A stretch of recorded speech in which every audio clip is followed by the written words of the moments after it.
Online gambling is very prevalent among teens and adults alike. Fantasy football and March Madness brackets are popular among all age groups and can take over lives.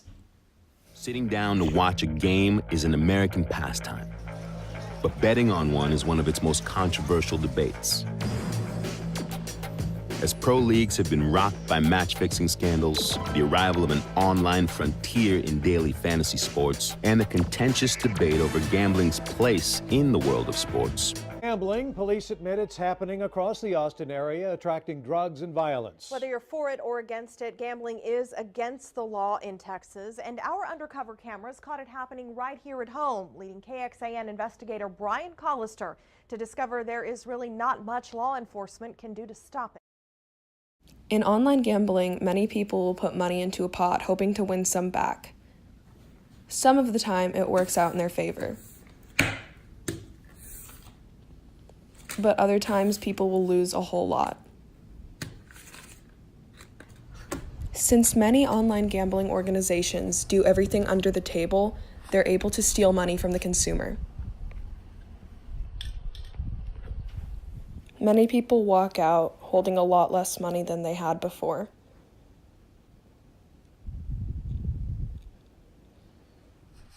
We interviewed Ron Cobb, who has participated in online gambling and is well-versed on different types of addiction, such as gambling, alcoholism, and drug use. It starts at a very early age. Our society is conditioned for really fast gratification. And part of growing up is learning the art of delayed gratification.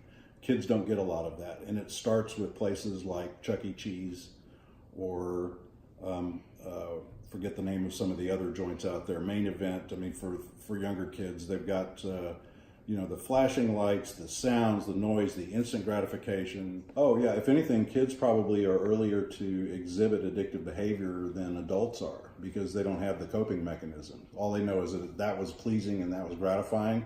More. That's what they want. They don't have the filters in to kind of counteract to get that delayed gratification. Gambling at a young age.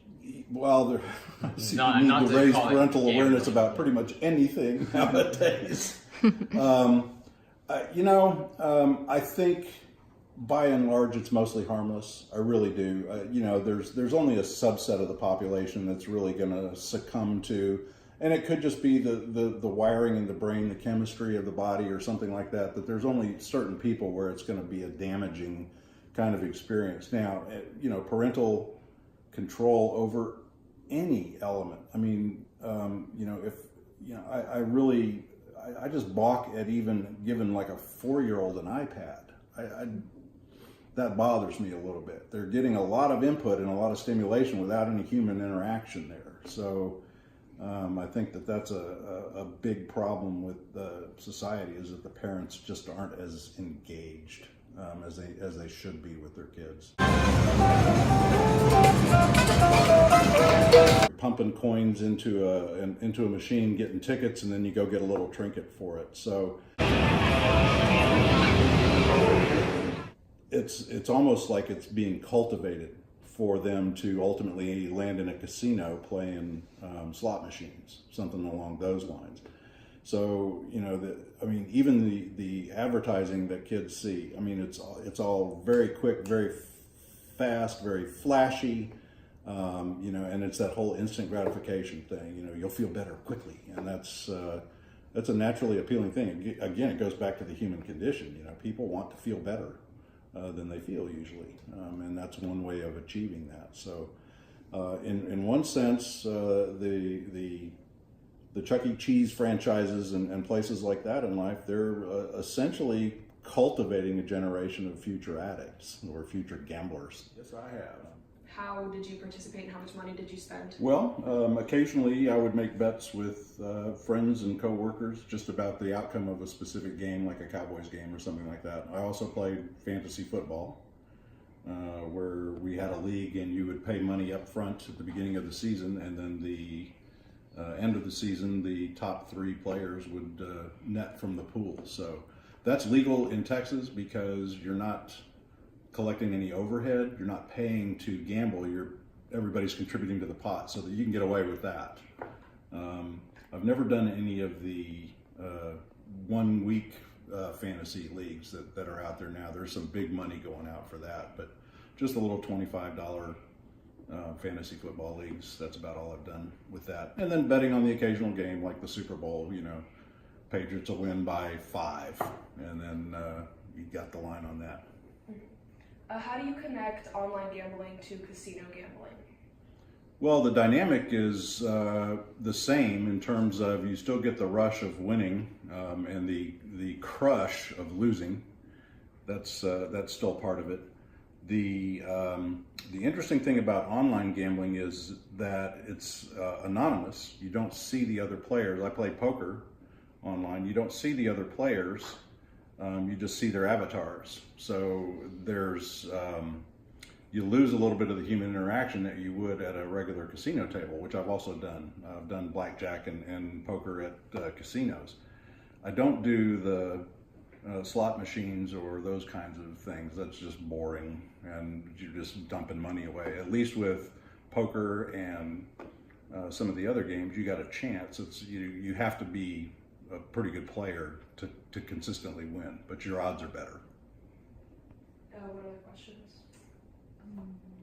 Did you ever participate in a March Madness bracket? As someone who's not really into sports, I never thought that I would begin gambling on sports games like March Madness, but I would go through and press random teams to win when I would play, and that has gotten me into gambling, I guess, electronically, because it's not regulated, so I've just been able to do it freely. I don't gamble electronically, but I do have friends who gamble, and I gamble with them too. We'll put money inside of a pot and bet on fantasy football or a game, a playoff game, a Super Bowl, and I guess it's pretty much legal because it's not electronically and underage. Shane can testify to it. Yeah, we just kind of do it between ourselves, so there's not really like any way that we get in trouble for it, and so it's kind of okay. It's fun to win, but even it's really an interesting dynamic because I do have kind of a compulsive personality. So if you win, you want to win more and more, and if you lose, it's like, well, I can win. So it's a double-edged sword that way. You never know which way it's going to go. To be honest, I have lost more than I've won gambling. That's just the way it is. I've had some good wins, and I've had mostly over time, I'm out more than I'm in. That's for sure. I certainly haven't made a living on it. I have done some real money online poker. They're very careful, as much as they can be, about establishing your identity before they let you establish an account with them. That is highly regulated, and in most cases is now illegal. If it is a real money poker or blackjack or even slot machine type site, those guys tend to run offshore. They don't have like legal U.S. banking entities, so you're kind of putting your money into a black hole. We had 2 of our group members go out in the field to ask some random people questions about gambling. Yeah, and there's like this feeling like when you hit and like when you win, you think, oh, I'm gonna win again, but really in reality it's just like a game. Like you're just feeding into it and you're gonna lose at the end of the day. Yeah, I play fantasy sometimes. Fantasy football? Yeah, fantasy football. And sometimes I fill out March Madness brackets. Would you say that you've ever had like some sort of rush whenever you play, that you might get a chance of getting money or something? That's exciting sometimes. This can be attributed to the large rush of dopamine that goes to your head when one wins. They issue all kinds of notices about Gamblers Anonymous. I mean, they tell you up front, gambling can be addictive. A lot of them have free gambling. I mean, you don't pay any real money, but a lot of them have real money, and it's serious money too. There's hundreds of thousands of dollars moving through those places every day. In the broadest sense, it's the human condition. People want that quick payout. They don't want to have to work for it. They want to win. I think it's just exploiting a human weakness. Gambling is some people view it as, in a religious perspective, they might think of it as a sinful activity. In just a practical perspective, they might think of it as just, not very bright to do it. But I think it's just part of human nature. We're all flawed in some way or another, and gambling is just one way we can express the broken part of our psyche. As far as addiction goes, the mechanisms that work in a chemical addiction are the same that work in a gambling addiction. It's still hitting the same receptors in the brain, the dopamine receptors in the brain. When you win if you win the pot playing poker, or you win the bet in the game, you get a rush out of that. It's a physical rush, and your brain is reacting chemically to it, and it becomes highly addictive. And it's very similar neurologically to the way drugs and alcohol affect the system too. So people can become just as addicted to gambling as they can to a substance. And it can be just as devastating. They can lose their livelihood, lose their jobs, their homes, their families, things like that. So, I mean, just like for addicts, like Alcoholics Anonymous or Narcotics Anonymous, there's a Gamblers Anonymous too, for people that have lost control, lost the ability to discipline themselves, and it just sucks them out, just sucks them dry.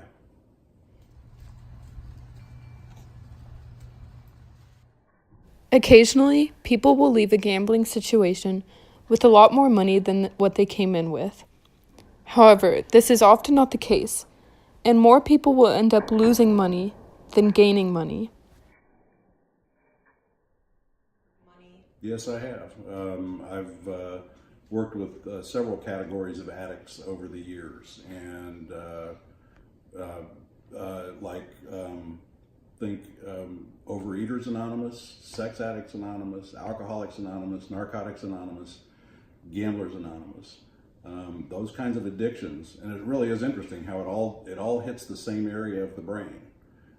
It really is an interesting phenomenon in that way. But yeah, I've definitely worked with and know people who have lost everything. They hit really bad bottoms, ended up in jail. I know of a couple of suicides because they just couldn't see their way out, which was really bad. And then,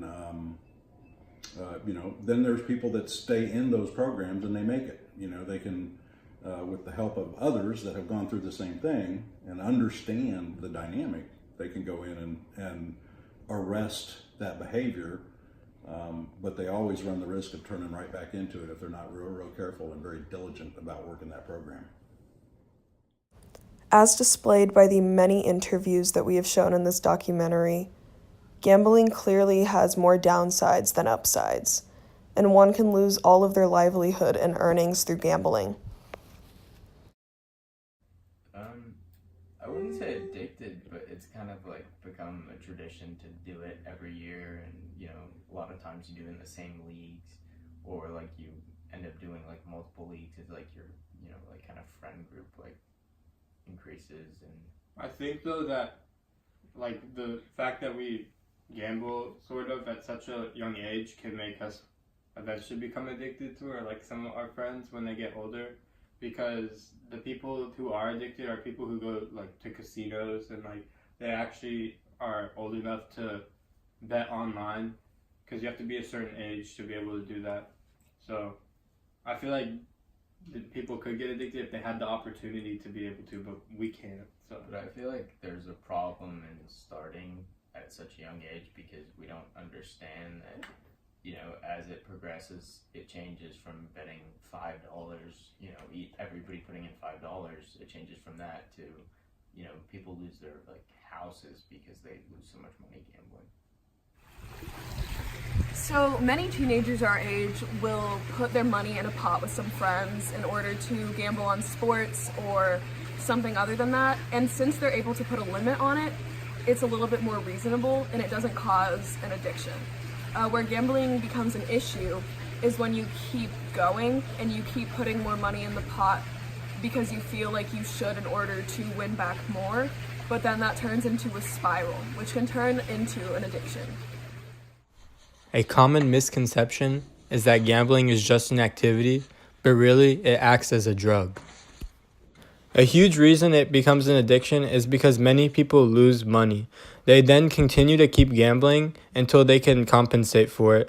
Many people do gain a lot of money from it, but they then continue to gamble even further so they can make even more money.